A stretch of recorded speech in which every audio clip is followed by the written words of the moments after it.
Hey guys, welcome to government jobs ज्ञान YouTube channel. Guys, आज की इस वीडियो में हम बात करेंगे उड़ीसा पब्लिक सर्विस कमीशन के new recruitment notification online form apply process के बारे में। जी हाँ दोस्तों, उड़ीसा पब्लिक सर्विस कमीशन ने यहाँ पर मेडिकल ऑफिसर के 5248 खाली पदों को भरने के लिए नोटिफिकेशन रिलीज कर दिया है।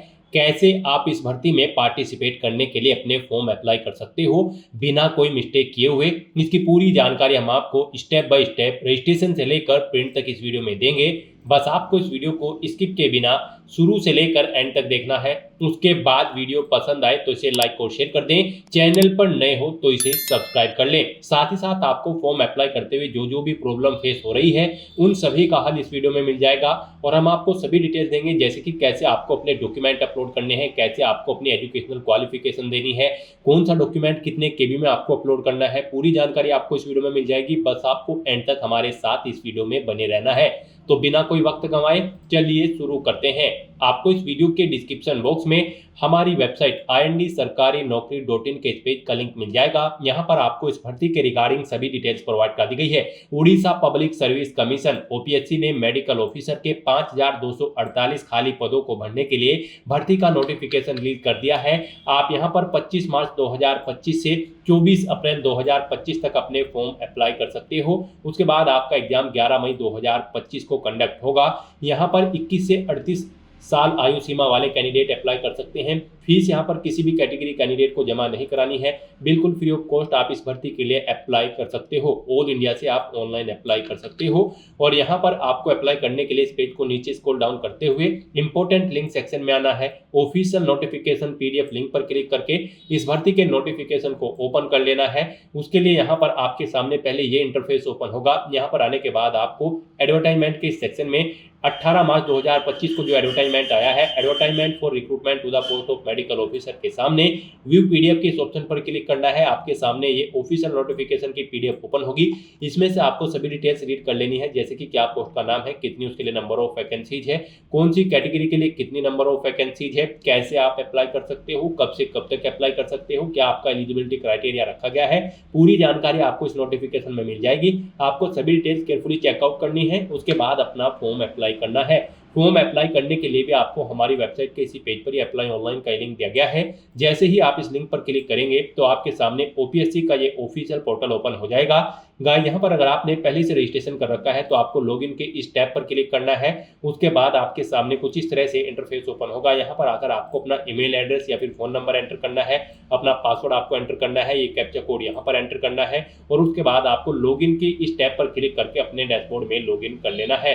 और अगर आप इस भर्ती के लिए फर्स्ट टाइम अप्लाई करने जा रहे हो तो सबसे पहले यहाँ पर आपको अपना रजिस्ट्रेशन करना होगा। उसके लिए आप रजिस्टर की स्टेप पर क्लिक करें। आपके सामने रजिस्ट्रेशन का फॉर्म ओपन होगा। यहाँ पर आने के बाद आपको सबसे पहले अपना नाम एंटर करना है। फुल नेम यहाँ पर आपको अपना एंटर करना है। उसके बाद अपना नाम आपको दोबारा से रिटाइप करना है। ये नाम आपका 10वीं की मार्कशीट के अकॉर्डिंग होना चाहिए। फिर यहाँ पर आपको अपनी डेट ऑफ बर्थ सेलेक्ट कर लेनी है इस कैलेंडर में से और फिर आपको यहाँ पर अपनी डेट ऑफ बर्थ टाइप करनी है DDMMYY फॉर्मेट में। ये डेट ऑफ बर्थ भी आपकी 10वीं की मार्कशीट के अकॉर्डिंग होनी चाहिए। उसके बाद यहाँ पर आपको अपना जेंडर सेलेक्ट करना है। फिर आपको अपना जेंडर एक बार फिर से सिलेक्ट करके उसे कंफर्म कर लेना है। उसके बाद यहाँ पर आपको अपने फादर का नेम एंटर करना है, उसे भी रिटाइप करना है। मदर का नेम एंटर करना है, उसे भी रिटाइप कर देना है। उसके बाद यहाँ पर आपको अपनी कॉन्टैक्ट डिटेल देनी है। कॉन्टैक्ट डिटेल में यहाँ पर आपको अपनी ईमेल आईडी एंटर करनी है। उसके बाद जनरेट ईमेल ओटीपी ऑप्शन पर क्लिक करना है। उसके बाद यहाँ पर आपकी ईमेल आईडी पर एक ओटीपी आएगा, वो ओटीपी आपको यहाँ पर एंटर करना है। फिर यहाँ पर आपको अपना मोबाइल नंबर एंटर करना है और फिर जनरेट मोबाइल ओटीपी के इस ऑप्शन पर क्लिक करना है। उसके बाद आपके मोबाइल नंबर पर भी एक ओटीपी आएगा, वो ओटीपी यहाँ पर आपको एंटर करना है। और यहाँ पर अपने ये ओटीपी एंटर करने के बाद आपको अपना ईमेल एड्रेस और मोबाइल नंबर वेरीफाई कर लेना है। उसके बाद यहाँ पर आपको अपना पासवर्ड एंटर करना है। पासवर्ड एंटर करने के लिए भी यहाँ पर आपको इस फील्ड में अपना पासवर्ड एंटर करना होगा और यहाँ पर आपका पासवर्ड अल्फा न्यूमेरिक फॉर्मेट में होना चाहिए। मींस आपके पासवर्ड में कम से कम एक अपर केस कैरेक्टर, एक लोअर केस कैरेक्टर, एक इंटीजर नंबर, एक स्पेशल कैरेक्टर जैसे कि @ या फिर डॉलर होना चाहिए। तो इस फॉर्मेट में यहाँ पर आपको अपना पासवर्ड क्रिएट करना है। वही पासवर्ड आपको कंफर्म पासवर्ड फील्ड में एंटर करना है।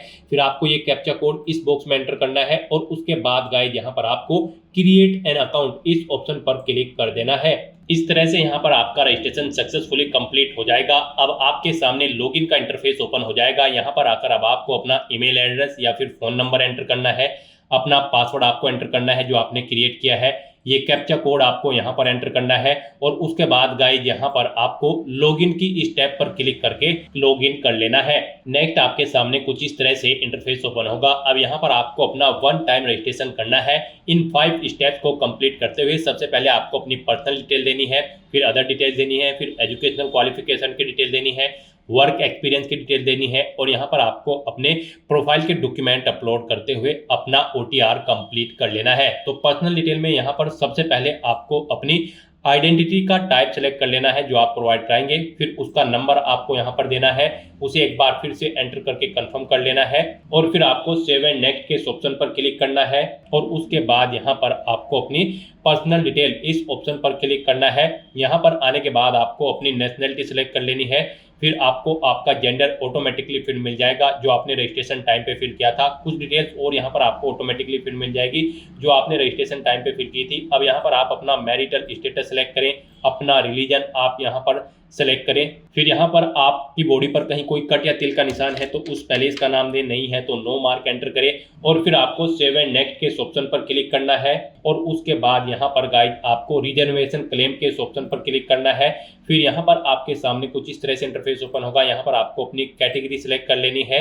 उसके बाद यहाँ पर अगर आप रिजर्व कैटेगरी से बिलोंग करते हो तो फिर आपको अपनी सब कास्ट यहाँ पर एंटर करनी है। उसके बाद यहाँ पर आपको MISC केस नंबर एंटर करना है, प्लेस ऑफ इशू देना है, इशूइंग अथॉरिटी बतानी है किसने आपको आपका कास्ट सर्टिफिकेट इशू किया है, इशू डेट आपको सेलेक्ट कर लेनी है और फिर आपको यहाँ पर एड्रेस डिटेल के इस ऑप्शन पर क्लिक करना है। यहाँ पर आने के बाद अब आपको अपना एड्रेस एंटर करना है। यहाँ पर आप अपना एड्रेस एंटर करें, प्रेजेंट एड्रेस में आपको अपना एड्रेस देना है, अपना विलेज सिटी देना है, पुलिस स्टेशन का नाम देना है, पोस्ट ऑफिस का नाम, स्टेट सेलेक्ट कर लेना है, अपना डिस्ट्रिक्ट सेलेक्ट कर लेना है, पिन कोड देना है। उसके बाद आपको अपना परमानेंट एड्रेस देना है और अगर आपका परमानेंट एड्रेस आपके प्रेजेंट एड्रेस के अकॉर्डिंग सेम है तो यहाँ पर आप इस चेकबॉक्स को ओके कर दें, ऑटोमेटिकली आपका परमानेंट एड्रेस आपके प्रेजेंट एड्रेस के अकॉर्डिंग फिल हो जाएगा। और इस तरह से अपने डिटेल्स फिल करने के बाद फिर आपको सेव के इस ऑप्शन पर क्लिक कर देना है और आपकी डिटेल सेव हो जाएगी। उसके बाद आपको सेव एंड नेक्स्ट के इस ऑप्शन पर क्लिक करना है। इस तरह से यहाँ पर आपकी पर्सनल डिटेल सेव हो जाएगी। अब आपको अपनी कुछ और डिटेल्स देनी है। यहाँ पर आपसे पूछा गया है कि क्या आप EX सर्विसमैन हैं और फैसिलिटी मीट करना चाहते हैं। अगर EX सर्विसमैन है तो यहाँ पर आप यस ऑप्शन सेलेक्ट करें कि कितने दिन यहाँ पर आपने सर्विस की है, आर्मी, नेवी या फिर एयरफोर्स में। फिर उसके बाद यहाँ पर आपसे पूछा गया है कि क्या आप रिटायर्ड हो चुके हैं। अगर रिटायर्ड हो चुके हैं तो रिटायर्ड ऑप्शन सेलेक्ट करें। फिर यहाँ पर आपसे पूछा गया है कि क्या आपने ज्वाइन की है गवर्नमेंट जॉब या फिर सिविल साइड या कोई और जॉब रिटायर्ड होने के बाद। अगर की है तो यस करें, नहीं तो नो ऑप्शन सेलेक्ट करें। और गाइज अगर यहाँ पर आप EX सर्विसमैन नहीं है तो आपको नो ऑप्शन सेलेक्ट कर लेना है, आगे की डिटेल आपको नहीं देनी होगी। फिर आपसे पूछा गया कि क्या आप स्पोर्ट पर्सन हैं, अगर है तो यस करें और फिर यहाँ पर अपनी डिटेल दें, जैसे कि स्पोर्ट पर्सन की ID कार्ड नंबर और बाकी की डिटेल्स यहाँ पर आपको देनी है और अगर नहीं है तो यहाँ पर आप नो ऑप्शन सेलेक्ट कर लें। उसके बाद आपसे पूछा गया कि क्या आप PWD कैंडिडेट हैं, अगर है तो यस करें और उसकी डिटेल दें, जैसे कि डिसेबिलिटी कैटेगरी, डिसेबिलिटी सब category, nature of disability, PWD certificate number. नहीं है तो नो ऑप्शन सेलेक्ट करें। उसके बाद आपसे पूछा गया कि क्या आप गवर्नमेंट एम्प्लॉय हैं, अगर है तो यस करें और फिर उसकी डिटेल दें, जैसे कि nature of government service, name of the employee, designation. और नहीं है गवर्नमेंट एम्प्लॉय तो आपको नो ऑप्शन सेलेक्ट करना है। उसके बाद यहाँ पर आपसे पूछा गया है कि क्या यहाँ पर आपकी फैमिली का कोई member OPSC Orissa public service commission में कार्यरत है, अगर है तो यहाँ पर आप यस करें और उसकी डिटेल दें, उसका नाम या फिर स्टाफ या फिर डेजिग्नेशन या फिर रिलेशन आपका उसके साथ क्या है। और नहीं है तो यहाँ पर आपको नो ऑप्शन सेलेक्ट करना है। और उसके बाद आपसे पूछा गया कि क्या आप उड़िया लैंग्वेज जानते हैं, तो यहाँ पर आपको यस या नो ऑप्शन सेलेक्ट करना है। यहाँ पर यस अगर आप करते हो तो फिर यहाँ पर आपको activity to indicate which one all of you can perform in Odia language, यहाँ पर आपको बताना है आप स्पीक, रीड, राइट क्या उड़िया लैंग्वेज में क्या जानते हैं। आप अपने अकॉर्डिंग ऑप्शन सेलेक्ट करें और अगर नहीं जानते हैं तो आपको नो ऑप्शन सेलेक्ट करना होगा। फिर उसके बाद यहाँ पर आपसे पूछा गया है कि क्या आपको यहाँ पर OPSC के द्वारा या फिर किसी पब्लिक सर्विस कमीशन या फिर बोर्ड में किसी एग्जाम, रिक्रूटमेंट एग्जाम में बैठने से रोका गया है। अगर रोका गया है तो यस करें, नहीं तो नो ऑप्शन सेलेक्ट करें। यस अगर आप सेलेक्ट करते हैं तो फिर यहाँ पर आपको डिटेल देनी होगी और फिर यहाँ पर अपनी डिटेल्स फिल करने के बाद आपको सेव एंड नेक्स्ट के इस ऑप्शन पर क्लिक कर देना है। नेक्स्ट यहाँ पर आपको अपनी एजुकेशनल क्वालिफिकेशन की डिटेल देनी है। यहाँ पर आने के बाद आपको ऐड न्यू क्वालिफिकेशन के इस ऑप्शन पर क्लिक करना है। उसके बाद यहाँ पर आपको अपनी क्वालिफिकेशन का टाइप सेलेक्ट करना है, 10वीं, 12वीं, diploma, bachelor degree, post graduate degree, जो भी आप क्वालिफिकेशन की डिटेल देना चाहते हैं उसे यहाँ पर आप सेलेक्ट करें। जैसे कि 10th क्लास अगर आप यहाँ पर सेलेक्ट करते हैं तो फिर यहाँ पर नेम ऑफ डिग्री या सर्टिफिकेशन में आप ऑप्शन सेलेक्ट करें। फिर यहाँ पर आप सब्जेक्ट बताएं। उसके बाद यहाँ पर आपको अपना स्टेट सेलेक्ट करना है, किस स्टेट से आपने अपनी 10वीं क्लास पास आउट की है। बोर्ड का नाम आपको देना है, रिजल्ट का स्टेटस बताना है, आप पास आउट हो या फिर अपियर्ड। उसके बाद यहाँ पर आपको बताना है आपके जो मार्क्स हैं वो यहाँ पर परसेंटेज में है, सीजीपीए में है या ग्रेड में है। आप अपने अकॉर्डिंग ऑप्शन सेलेक्ट करें। मार्क्स में अगर है तो यहाँ पर आपने बताना है कि कितने मार्क्स आपने ऑब्टेन किए हैं, टोटल कितने मार्क्स थे जिसमें से आपने मार्क्स ऑब्टेन किए हैं वो एंटर करने हैं। इनके अकॉर्डिंग यहाँ पर आपकी परसेंटेज कैलकुलेट करके आपको शो कर दी जाएगी। पासिंग ईयर आपको यहाँ पर सेलेक्ट कर लेना है।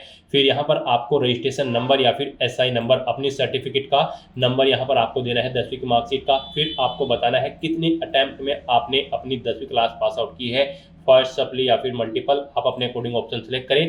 फिर यहाँ पर आपको अपनी डिवीजन सेलेक्ट कर लेनी है, फर्स्ट है आपकी डिवीजन, सेकंड है या फिर थर्ड है। आप अपने अकॉर्डिंग यहाँ पर ऑप्शन सेलेक्ट करें और फिर आप सेव के इस ऑप्शन पर क्लिक करके अपनी ये डिटेल यहाँ पर सेव कर दें। इस तरह से यहाँ पर आपकी क्वालिफिकेशन की डिटेल सेव हो जाएगी। इसमें आप एडिट करना चाहते हो तो एडिट कर सकते हो, डिलीट करना चाहते हो तो डिलीट इन ऑप्शन पर क्लिक करके डिलीट कर सकते हो। और आपको अब अगर आपने 12वीं, ग्रेजुएशन, पोस्ट ग्रेजुएशन कर रखी है तो उसके लिए अब आपको दोबारा से अपनी डिटेल ऐड करनी होगी इनकी। उसके लिए आपको दोबारा से ऐड न्यू क्वालिफिकेशन के इस ऑप्शन पर क्लिक करना है। यहाँ पर आपको 10+2 या फिर ग्रेजुएशन ऑप्शन सेलेक्ट करना है और सेम ऐसे ही डिटेल यहाँ पर आपको प्रोवाइड करा देनी है जैसे हमने आपको 10वीं क्लास की डिटेल फिल करके दिखाई है। और उसके बाद आपको सेव करके अपनी डिटेल्स यहाँ पर 1 बाय 1 करके अपनी सभी क्वालिफिकेशन यहाँ पर आपको ऐड कर देनी है। जो भी आपकी हायर क्वालिफिकेशन है उस तक आपको अपनी एजुकेशनल क्वालिफिकेशन की सभी डिटेल यहाँ पर ऐड कर देनी है। गाइस, हम यहाँ पर आपको मेडिकल ऑफिसर की पोस्ट के लिए अप्लाई करके दिखा रहे हैं। तो इस पोस्ट पर अप्लाई करने के लिए आपके पास एमबीबीएस या फिर इसके इक्विवेलेंट कोई डिग्री होनी चाहिए किसी मेडिकल, जो कि रिकॉग्नाइज हो किसी मेडिकल कॉलेज या फिर मेडिकल इंस्टीट्यूट से यहाँ पर। और आपके पास एक वैलिड रजिस्ट्रेशन सर्टिफिकेट भी होना चाहिए उड़ीसा मेडिकल रजिस्ट्रेशन एक्ट 1961 के तहत। और आपके पास कन्वर्जन सर्टिफिकेट भी होना चाहिए और आपका यहाँ पर इंडियन सिटीजन होना जरूरी है। और आपको यहाँ पर उड़िया लैंग्वेज को रीड, राइट, स्पीक करना आना जरूरी है। प्लस आपका यहाँ पर middle school examination Odia language के साथ पास आउट होना जरूरी है। एक सब्जेक्ट के तौर पर आपके पास उड़िया लैंग्वेज होनी जरूरी है मिडिल स्कूल एग्जामिनेशन में। तो यहाँ पर अब आपको अपनी एमबीबीएस की डिटेल भी देनी होगी। उसके लिए यहाँ पर आप ऐड न्यू की क्वालिफिकेशन पर जब ऐड करेंगे तो फिर यहाँ पर आपको +3 बैचलर डिग्री और इक्विवेलेंट इस ऑप्शन पर क्लिक करना है। उसके बाद यहाँ पर आपको एमबीबीएस ऑप्शन सेलेक्ट करना है, एमबीबीएस या फिर इक्विवेलेंट। इसके बाद आपको यहाँ पर अपनी एमबीबीएस की डिटेल देनी है। यहाँ पर आपको सेलेक्ट करना है सब्जेक्ट किस में आपने अपनी एमबीबीएस कंप्लीट की है। उसके बाद यहाँ पर आपको सब्जेक्ट 2 में दूसरा सब्जेक्ट सेलेक्ट करना है, सब्जेक्ट 3 सेलेक्ट करना है। उसके बाद यहाँ पर आपको अपना स्टेट सेलेक्ट करना है, बोर्ड या यूनिवर्सिटी आपको सेलेक्ट कर लेनी है। उसके बाद यहाँ पर आपको अपना रिजल्ट का स्टेटस बताना है, आप पास आउट हो या फिर अपियर्ड हो। आपको मार्किंग सिस्टम बताना है, आपके मार्क्स में नंबर थे सीजीपीए में या फिर ग्रेड में। उसके बाद यहाँ पर आपको डिटेल देनी है, अगर मार्क्स में है तो टोटल मार्क्स कितने ऑब्टेन किए हैं वो दें, टोटल कितने मार्क्स थे जिसमें से ये मार्क्स आपने ऑब्टेन किए हैं वो दें। अपनी आपकी परसेंटेज इन मार्क्स के अकॉर्डिंग यहाँ पर कैलकुलेट होकर आ जाएगी। पासिंग ईयर यहाँ पर आपको देना है, कब आपने अपनी एमबीबीएस पास आउट की है। फिर यहाँ पर आपको अपनी एमबीबीएस का जो रजिस्ट्रेशन नंबर है या फिर एसआई नंबर है वो देना है, कितने अटेम्प्ट्स में आपने पास आउट की है वो बताएं। फिर डिवीजन बताएं कौन सी है, फर्स्ट, सेकंड या थर्ड। आप अपने अकॉर्डिंग ऑप्शन सेलेक्ट करें और सेव के बटन पर क्लिक करके अपनी एमबीबीएस की डिटेल भी यहाँ पर आप सेव कर दें। इस तरह से यहाँ पर आपको अपनी सभी क्वालिफिकेशन की डिटेल सेव कर देनी है और फिर आपको नेक्स्ट के इस ऑप्शन पर क्लिक करना है। एजुकेशनल क्वालिफिकेशन की डिटेल देने के बाद यहाँ पर आपको वर्क एक्सपीरियंस की डिटेल देनी है। नेक्स्ट यहाँ पर अब आपको अपनी एक्सपीरियंस की डिटेल प्रोवाइड करनी है। यहाँ पर आपसे पूछा गया कि क्या आपको वर्क एक्सपीरियंस है किसी प्राइवेट, गवर्नमेंट या फिर सेमी गवर्नमेंट ऑर्गेनाइजेशन में। अगर है तो यहाँ पर आप यस ऑप्शन सेलेक्ट करें। उसके बाद यहाँ पर आप ऐड वर्क एक्सपीरियंस के इस ऑप्शन पर क्लिक करें। फिर यहाँ पर आपके सामने कुछ इस तरह से पॉपअप होगा। यहाँ पर आपको बताना है एम्प्लॉयमेंट आपका पास्ट में है या फिर आप करंट में भी जॉब कर रहे हैं, आप अपने अकॉर्डिंग ऑप्शन सेलेक्ट करें। फिर यहाँ पर आपको बताना है इंस्टीट्यूट या फिर डिपार्टमेंट या ऑर्गेनाइजेशन किस डिपार्टमेंट में आपने जॉब की है, नेम ऑफ द पोस्ट देना है, पोस्ट का नाम, एक्सपीरियंस का टाइप सेलेक्ट कर लेना है। उसके बाद यहाँ पर आपको किस डेट से किस डेट तक का आपको एक्सपीरियंस है वो डेट आपको सेलेक्ट कर लेनी है। इनके अकॉर्डिंग यहाँ पर आपके ईयर, मंथ और डे कैलकुलेट होकर आ जाएंगे आपके एक्सपीरियंस के। फिर यहाँ पर आपको अपनी ऑर्गेनाइजेशन का टाइप सेलेक्ट कर लेना है और उसके बाद आपको सेव के बटन पर क्लिक करके अपने एक्सपीरियंस की डिटेल यहाँ पर सेव कर देनी है। और अगर आपको एक्सपीरियंस नहीं है तो यहाँ पर आपको नो ऑप्शन सेलेक्ट करना है। उसके बाद आपको ओके करना है और फिर गाइस यहाँ पर आपको नेक्स्ट के इस ऑप्शन पर क्लिक कर देना है। और अगर आपको एक्सपीरियंस है तो आप एक्सपीरियंस की डिटेल प्रोवाइड कराने के बाद भी नेक्स्ट के इस ऑप्शन पर क्लिक करेंगे आगे की डिटेल्स फिल करने के लिए। वर्क एक्सपीरियंस प्रोवाइड कराने के बाद नेक्स्ट यहाँ पर आपको अपने डॉक्यूमेंट अपलोड करने हैं। यहाँ पर आपको अपना आधार कार्ड, उड़िया लैंग्वेज का सर्टिफिकेट, 10वीं 12वीं का सर्टिफिकेट, ग्रेजुएशन कर रखी है तो उसका सर्टिफिकेट, पोस्ट ग्रेजुएशन या फिर कोई और डिग्री या फिर क्वालिफिकेशन है तो उसके सभी डॉक्यूमेंट यहाँ पर आपको अपलोड करने होंगे। उसके लिए आपको इस इमेज पर क्लिक करना है। आपके सामने ये पॉपअप शो होगा। यहाँ पर आने के बाद आपको अपना सर्टिफिकेट नंबर देना है। फिर यहाँ पर आपको पीडीएफ या फिर जेपीजी, जेपीईजी या फिर पीएनजी फॉर्मेट में अपने डॉक्यूमेंट अपलोड करने हैं। आपके डॉक्यूमेंट का साइज यहाँ पर 5 MB से कम होना चाहिए। आपको ब्राउज के ऑप्शन पर क्लिक करना है, फाइल को सिलेक्ट करना है और सेव के बटन पर क्लिक करके आपको 1 बाय 1 करके यहाँ पर अपने सभी डॉक्यूमेंट को अपलोड कर देना है और उन्हें सेव कर देना है। अपने सभी डॉक्यूमेंट यहाँ पर अपलोड करने के बाद फिर आपको यहाँ पर अपनी इमेजेस अपलोड करनी है। उसके लिए यहाँ पर आपको अपलोड इमेजेस के ऑप्शन पर क्लिक करना है और फिर गाइस यहाँ पर आपको अपना पासपोर्ट साइज फोटो, सिग्नेचर और यहाँ पर लेफ्ट थंब या फिर राइट थंब या फिर किसी भी फिंगर का इंप्रेशन आपको अपलोड कर देना है। यहाँ पर आपका फोटो 150 KB से कम होना चाहिए और यहाँ पर इसकी जो हाइट होगी वो 200 पिक्सल और जो विड्थ होगी 150 पिक्सल होनी चाहिए। ऐसे ही यहाँ पर आपको अपने सिग्नेचर अपलोड करने हैं। सिग्नेचर भी यहाँ पर आपके 150 KB से कम होने चाहिए, विड्थ उनकी 200 पिक्सल और हाइट 100 पिक्सल होनी चाहिए और जो आपका राइट, लेफ्ट या फिर किसी फिंगर का इंप्रेशन होगा उसकी भी साइज यहाँ पर 150 KB से कम होना चाहिए, उसकी विड्थ 150 पिक्सल और हाइट 200 पिक्सल होनी चाहिए। तो यहाँ पर आने के बाद आपको ब्राउज के ऑप्शन पर क्लिक करना है और अपनी इन फाइल्स को 1 बाय 1 करके सिलेक्ट कर लेना है और अपना फोटो, सिग्नेचर और ये थंब इंप्रेशन यहाँ पर अपलोड कर देने हैं। और उसके बाद गाइस यहाँ पर आपको सेव के इस ऑप्शन पर क्लिक करना है। इस तरह से यहाँ पर आपका उड़ीसा पब्लिक सर्विस कमीशन का 1 टाइम रजिस्ट्रेशन यानी कि OTR कंप्लीट हो चुका है। अब आपको अपना फॉर्म अप्लाई करना है और फिर यहाँ पर आपको एप्लीकेंट सेक्शन में आकर अप्लाई सेक्शन के इस ऑप्शन पर क्लिक करना है। उसके बाद आपके सामने कुछ इस तरह से इंटरफेस ओपन होगा। अब यहाँ पर आपको मेडिकल ऑफिसर के सेक्शन में अप्लाई के इस ऑप्शन पर क्लिक कर देना है। नेक्स्ट आपके सामने कुछ इस तरह से इंटरफेस होगा। यहाँ पर आपकी सभी डिटेल्स आपके OTR से फेच कर ली गई है। अब आपको इस पेज को नीचे स्क्रॉल डाउन करना है। मोस्टली डिटेल यहाँ पर आपकी OTR से फेच कर ली गई है। अब कुछ डिटेल्स यहाँ पर बस आपको देनी है, जैसे कि सबसे पहले यहाँ पर आप अपनी एग्जाम सिटी सिलेक्ट करें। उसके बाद यहाँ पर आपको अपनी रोटरी इंटर्नशिप या हाउस मैनशिप की डिटेल देनी है। यहाँ पर आपको डेट सिलेक्ट करनी है, आपकी रोटरी इंटर्नशिप या फिर हाउस मैनशिप आप कब कंप्लीट की है वो डेट आप सिलेक्ट करें। उसके बाद यहाँ पर आपको अपनी रोटरी इंटर्नशिप का जो सर्टिफिकेट है कंप्लीशन का वो यहाँ पर आपको अपलोड करना है।